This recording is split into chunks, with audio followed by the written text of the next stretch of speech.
അമ്മ വാശി കാണിക്കരുത്. ഇവരോട് ആ പണം തിരിച്ചു കൊടുക്കാൻ പറയണം. മോളെ പ്രിയങ്കേ, പണം ബാങ്കിലല്ലേ? എന്താ മുത്തശ്ശി? ഇന്ന് ഒരുപാട് പണമൊന്നും എടുത്തിട്ടില്ലല്ലോ? ഇല്ല മുത്തശ്ശി, വളരെ കുറവേ എടുത്തിട്ടുള്ളൂ.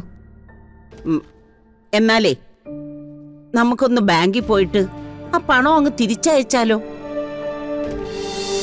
ശ്യാമ മേഡവും അമൃത മേഡവുമായി ഈ കായൽക്കരയിലേക്ക് വെഹിക്കിൾ തിരിഞ്ഞു എന്നത് വ്യക്തം. ഇവിടെ വന്നിട്ട് എന്ത് സംഭവിച്ചു എന്നുള്ളത് ഇവിടെ നടക്കുന്ന അന്വേഷണങ്ങളാണ് ഉത്തരം പറയേണ്ടത്. സർ, ശ്യാമാമണത്തിന് എന്തെങ്കിലും സംഭവിച്ചു കാണുമെന്ന് തന്നെയാണോ സാർ ഉദ്ദേശിക്കുന്നത്? അങ്ങനെ സംഭവിക്കില്ലെന്ന് നമുക്ക് ആഗ്രഹിക്കാൻ വരണം.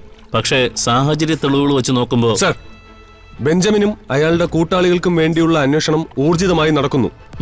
4 സ്റ്റേഷനിൽ നിന്നുള്ള മുഴുവൻ പോലീസുകാരും ഈ അന്വേഷണത്തിന്റെ പുറകിലാണ്. Very good. Anything else? കടലിലെ തിരച്ചിലിന് നേവി ബോട്ട്സ് വിട്ടുകിട്ടിയിട്ടുണ്ട് സർ. പരിസരവാസികളായ മത്സ്യബന്ധന പ്രവർത്തകരും കടലിലിറങ്ങും. Okay sir. സർ, ഇതെല്ലാം ഒരു വിശ്വസിപ്പിക്കലായിക്കൂടെ? കുറെ ദൂരം CCTVയിലുള്ള ഇടങ്ങളോടെ സഞ്ചരിച്ച വാഹനം പിന്നെ CCTV ഇല്ലാത്തടത്തേക്ക് മറിഞ്ഞു. ചെറിയമ്മയുടെ വീട്ടിൽ നിന്നും ഈ കായൽക്കരയിലേക്ക് വരണമായിരുന്നെങ്കിൽ അവർക്ക് ഇത്രയും ദൂരം അലയണ്ടായിരുന്നല്ലോ. ബോധപൂർവം നമ്മുടെ അന്വേഷണം വഴിതിരിച്ചു വിടാനുള്ള ഒരു ശ്രമം കൃത്യം ചെയ്തവരുടെ പ്രവർത്തികളിലും കാണുന്നുണ്ട്. അങ്ങനെ സംശയിക്കുന്നതിൽ തെറ്റൊന്നുമില്ല. പക്ഷേ സാഹചര്യ തെളിവുകൾ അനുസരിച്ച് നമ്മൾ പേടിച്ചേ പറ്റൂ. Something happened. ആരതി ചോദിച്ചത് തന്നെയാണ് സാർ എൻ്റെ സംശയം. അന്വേഷണം വഴിതെറ്റിക്കാനാണ് അവർ ശ്രമിച്ചതെങ്കിൽ ഇപ്പോൾ നടക്കുന്ന അന്വേഷണം കൊണ്ട് പ്രയോജനം ഉണ്ടാവോ? അന്വേഷണം നമ്മളിൽ ചുരുക്കിയിട്ടൊന്നുമില്ല സൂര്യ. എനിവേ നമുക്ക് നോക്കാം. സാർ പ്ലീസ്, അമ്മ ഏറ്റവും കൂടുതൽ ജീവിക്കാൻ ആഗ്രഹിച്ച സമയമായിരുന്നത്. I can understand Varun. ഞാൻ മേഡത്തിന്റെ വലിയൊരു ഫാനാണ്. കുറെ കാലമായിട്ട് വലിയൊരു സുഹൃത്തുമാണ്. തനിക്കറിയാലോ, ഒന്നും സംഭവിക്കരുതെന്ന് തന്നെയാണ് എന്റെയും പ്രാർത്ഥന. നമുക്ക് നോക്കാം.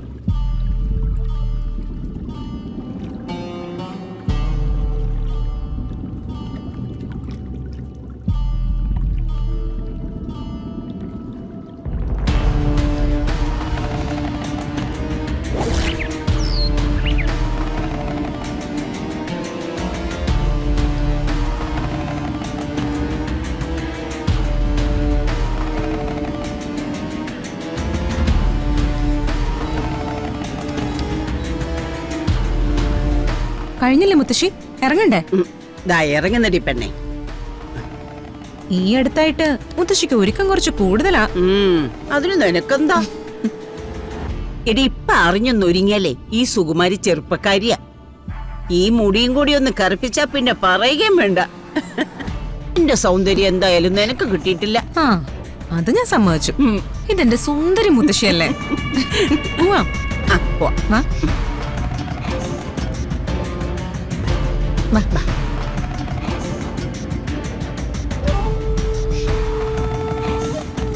മോളെ പ്രിയങ്കേ,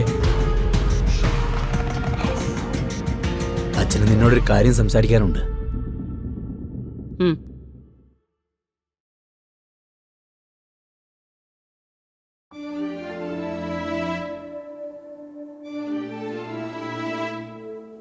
എന്താ? ശ്യാമ മേഡത്തിന്റെ കാര്യം അറിഞ്ഞല്ലോ. ഞങ്ങൾക്ക് രണ്ടുപേർക്കും രാധിക ഒന്ന് കാണാൻ പോണമെന്നുണ്ട്. അതിന് എന്നോട് ചോദിക്കുന്ന എന്തിനാ? എന്നോട് ചോദിച്ചിട്ടല്ലോ നിങ്ങൾ അവളെ കാണാൻ പോകുന്നേ. കണിമംഗലത്തേക്ക് ചെന്ന് കയറാൻ ഒരു മടി. നിങ്ങൾ അങ്ങനത്തെ ദ്രോഹമാണല്ലോ അവരോട് ചെയ്തത്. നിങ്ങളുടെ പ്രവൃത്തി കാരണം അങ്ങോട്ട് പോവാനുള്ളൊരു ബുദ്ധിമുട്ട്. എന്തൊക്കെയായി പറയുന്നേ? കാര്യം എന്താന്ന് വെച്ചാ തെളിച്ചു പറ. കണിമംഗലത്തെ അല്പം പ്രശ്നങ്ങളാണെന്നാ കേട്ടത്. കമ്പനിയിൽ എന്തൊക്കെയോ പ്രശ്നങ്ങളുണ്ട്. അവര് സാമ്പത്തികമായിട്ട് അല്പം ബുദ്ധിമുട്ടില്ല. അവര് നിങ്ങൾക്ക് തന്ന പണം അങ്ങോട്ട് തിരിച്ചു കൊടുക്കുകയാണെങ്കിൽ ഈ അവസ്ഥയിൽ അവർക്കത് വലിയ ഉപകാരമായിരിക്കും.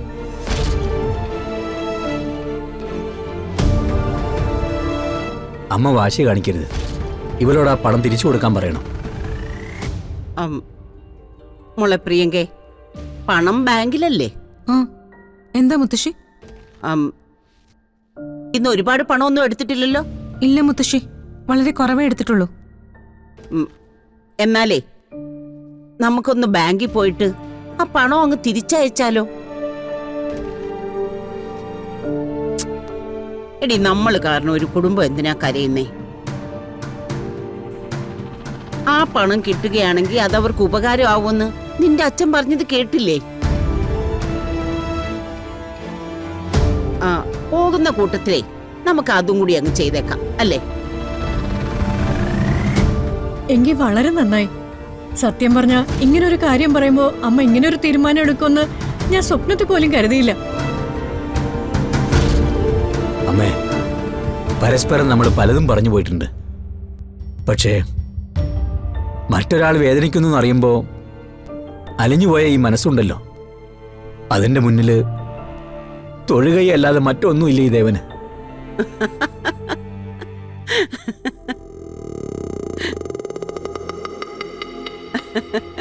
എന്റെ ദേവ, വെറുതെ അല്ല നീ ഇങ്ങനെ ഒരു മരമണ്ടനായി പോയത്.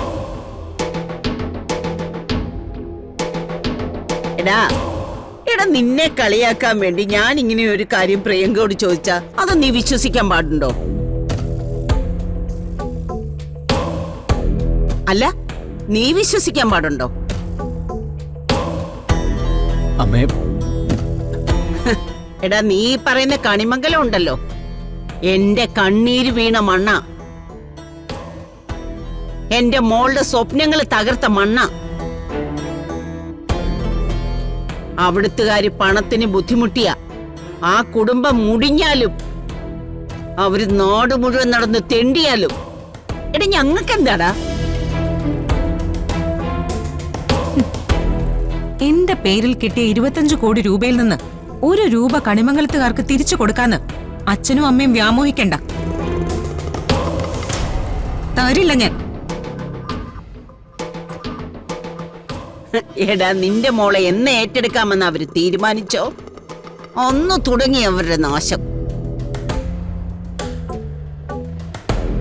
ഇനി ആ നാശം സമ്പൂർണമാകണം, അത്രേ ഉള്ളൂ. നീ നോക്കിക്കോടാ ദേവാ, കണിമംഗലം കുടുംബം നിന്ന് കത്തുന്നതേ നിനക്കും ഇവൾക്കും കാണേണ്ടി വരും. അവൻ കാല് പിടിക്കാൻ വേണ്ടി വന്നിരിക്കുന്നു. എടാ, അവറ്റകളൊക്കെ കൂടി ചത്തുമലന്ന് കിടക്കുന്നതാ കാണേണ്ടത്. മുത്തശ്ശി, നമുക്ക് പോവാം. ആ, പിന്നെ ഞങ്ങളൊരു പുതിയ കാറ് ബുക്ക് ചെയ്യുന്നുണ്ട്, അതൊന്ന് പോയി കാണണം. പിന്നെ സിനിമയുടെ ചില തിരക്കുകളുണ്ട്. അപ്പൊ എന്താ, ഇത്തരം നിസ്സാര കാര്യങ്ങൾ പറഞ്ഞ് ഇനി മേലിൽ ഞങ്ങളുടെ രണ്ടുപേരുടെ സമയം നിങ്ങൾ കളയരുത്. എടാ, ഒരു പണിയും ഇല്ലാത്ത നിന്നെ പോലെ അല്ല ഞങ്ങള്. ആ, നീ വാടി മോളെ. അമ്മയോടെ നിൽക്കുക.